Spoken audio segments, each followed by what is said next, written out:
ಆಚಿ chilli powder ಸಖತ್ ಖಾರ ಬಣ್ಣ ಮತ್ತು ರುಚಿ ಆಚಿ ಚಿಲ್ಲಿ ಪೌಡರ್. ರಾಜ್ಯದಲ್ಲಿ ದಿತ್ವಾ ಚಂಡಮಾರುತದ ಎಫೆಕ್ಟ್ಗೆ ಸಂಬಂಧಪಟ್ಟಂತೆ ಈಗಾಗಲೇ ರಾಜಧಾನಿ ಬೆಂಗಳೂರಂತೂ ಮೋಡ ಮತ್ತು ಮಂಜಿನಲ್ಲಿ ಕಳೆದು ಹೋಗಿದೆ.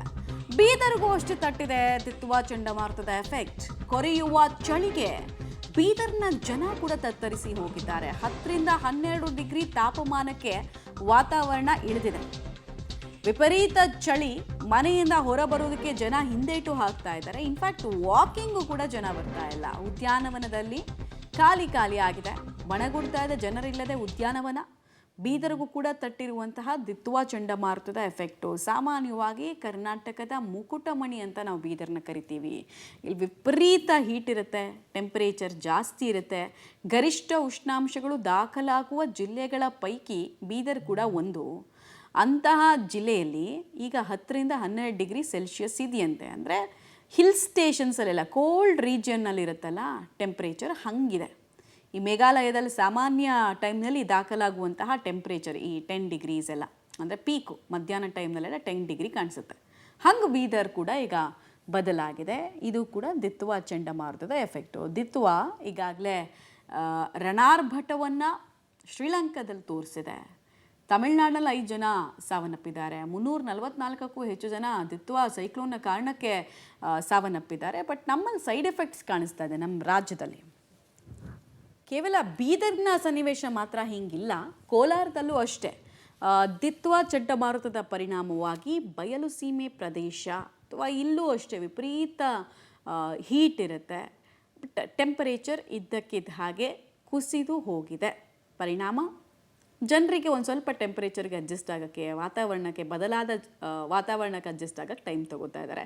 ಕೋಲಾರದಲ್ಲೆಲ್ಲ ಈ ಡೆಲ್ಲಿ ಮತ್ತು ಉತ್ತರ ಪ್ರದೇಶದಲ್ಲ ಬೆಳಗ್ಗೆ ಚಳಿ ಕಾಯಿಸ್ಕೊಳ್ಳೋದಕ್ಕೆ ಮನೆ ಮುಂದೆ ಆಚೆ ಒಂದಷ್ಟು ಜನ ಸೇರಿರ್ತಾರಲ್ಲ ಬೆಂಕಿ ಹಚ್ಚಿ, ಆ ರೀತಿ ಎಲ್ಲ ಮಾಡ್ಕೊಳ್ಬೇಕಾದ ಸ್ಥಿತಿ ಕೋಲಾರದಲ್ಲೂ ಕಾಣಿಸ್ತಾ ಇದೆ. ಅಷ್ಟೊಂದು ಚಳಿ ಇದೆ. ಬೀರೂನಲ್ಲಿದ್ದಂತಹ ಮಫ್ಲರು, ಸ್ವೆಟ್ರು, ಪುಲೋವರು ಎಲ್ಲ ಜನ ಯೂಸ್ ಮಾಡ್ತಾ ಇದ್ದಾರೆ. ಕೋಲಾರ ಭಾಗದಲ್ಲಿ ಬಯಲುಸೀಮೆಯಲ್ಲಿ ಚಳಿ ಜಾಸ್ತಿ ಆವರಿಸ್ಬಿಟ್ಟಿದೆ. ಚಳಿ ಆವರಿಸಿದೆ ಅನ್ನೋದಕ್ಕಿಂತ ಈ ಸೈಕ್ಲೋನು ಇದೆಲ್ಲ ಪ್ರತಿ ವೀಕ್ ಫಸ್ಟ್ ಯಾವಾಗೋ ವರ್ಷಕ್ಕೆ 2 ಸಲ 3 ಸಲ ಸೈಕ್ಲೋನ್ ಬರ್ತಿತ್ತು. ಈಗ ಈ ಸೈಕ್ಲೋನ್ಗಳು ಏನಾಗಿದೆ ಅಂದರೆ ಈ ತವ್ರ ಮನೆ ಮಾಡ್ಕೊಂಡ್ಬಿಟ್ಟಿದೆ ನಮ್ಮ ಕೋಲಾರನ. ಯಾವಾಗ ಅದಕ್ಕೆ ಸೈಕ್ಲೋನ್ ಬರ್ತಾನೆ ಇರುತ್ತೆ, ರೆಗ್ಯುಲರ್ ಆಗಿಬಿಟ್ಟಿದೆ ಇದು. ಅದರಿಂದ ಅದ್ರ ಜೊತೆಯಲ್ಲಿ ಈ ವಿಂಟರ್ ಸೀಸನಲ್ಲಿ ಈ ವಿಂಟರ್ಸ್ ಚಳಿ ಒಂದು ಈ ಹವಾಮಾನ ವೈಪರೀತ್ಯನೋ ಇಲ್ಲ ನಾವು ಮಾಡ್ತಾರೋ ಪಲ್ಯೂಟ್ಗೆ ಹಿಂಗೆ ಆಗ್ತಾ ಇದೆಯೋ ದೇಶದಲ್ಲಿ ಗೊತ್ತಾಗ್ತಾ ಇಲ್ಲ ನಮಗೆ. ಮನೆಯಿಂದ ಆಚೆ ಬರಬೇಕಾದ್ರೆ ಭಯ ಆಗುತ್ತೆ, ಅಷ್ಟು ಚಳಿ ಇರುತ್ತೆ. ನಾವು ಏನೋ ಚಳಿಗೆ ವಿಂಟರ್ ಒತ್ಕೊಂಡು ಬಂದಿಲ್ಲ ಅಂದರೆ ನಡಗ್ಬಿಡ್ತೀವಿ. ನಮಗೆ ಹಿಂಗೆ ಇನ್ನು ವಯೋವೃದ್ಧರು ಅವರು ಇವರು ಬೆಳಗ್ಗೆ ಆದರೂ ವಾಕಿಂಗ್ ಬರಬೇಕಾಯ್ತು. ಪಾಪ ಅವ್ರಿಗೆ ಇವಾಗ ಶುಗರ್ ಪೇಷಂಟ್ಸ್ ಅವರು ಇವ್ರು ವಾಕಿಂಗ್ ಮಾಡ್ತಾರೆ, ಅವ್ರಿಗೆಲ್ಲ ಸ್ಟ್ರೋಕ್ಸ್ ಆಗೋವಂಥ ಚಾನ್ಸಸ್ಸು ಜಾಸ್ತಿ ಬಹಳ ಸಾಧ್ಯತೆ ಇದೆ. ಇದಕ್ಕೆ ಬೆಳಗ್ಗೆ ಸ್ಟಾರ್ಟ್ ಆದರೆ ಇದು ಸಂಜೆವರೆಗೂ ಇದೇ ವಾತಾವರಣ ಇರುತ್ತೆ. ಮತ್ತು ಇನ್ನು ಸಂಜೆ ಆದಮೇಲೆ ಮಾಮೂಲಿ ವಿಂಟರ್ ಸೀಸನ್ ಏನಿರುತ್ತೆ ಅದು ಆ ವಾತಾವರಣ ಸೃಷ್ಟಿ ಆಗ್ತಾಯಿದೆ.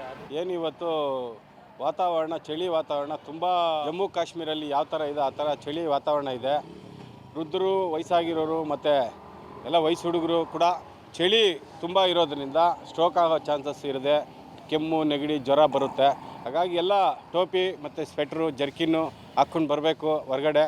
ಏನಿವತ್ತು ನೋಡಿರಿ ಸೈಕ್ಲೋನ್ ಇರೋದ್ರಿಂದ ನಾವು ಆಂಧ್ರ ಪ್ರದೇಶ ತಮಿಳುನಾಡಿಗೆ ಹತ್ತಿರ ಇರೋದ್ರಿಂದ ಗಡಿಭಾಗ ಇರೋದ್ರಿಂದ ವಾತಾವರಣ ತುಂಬ ಇದಿದೆ.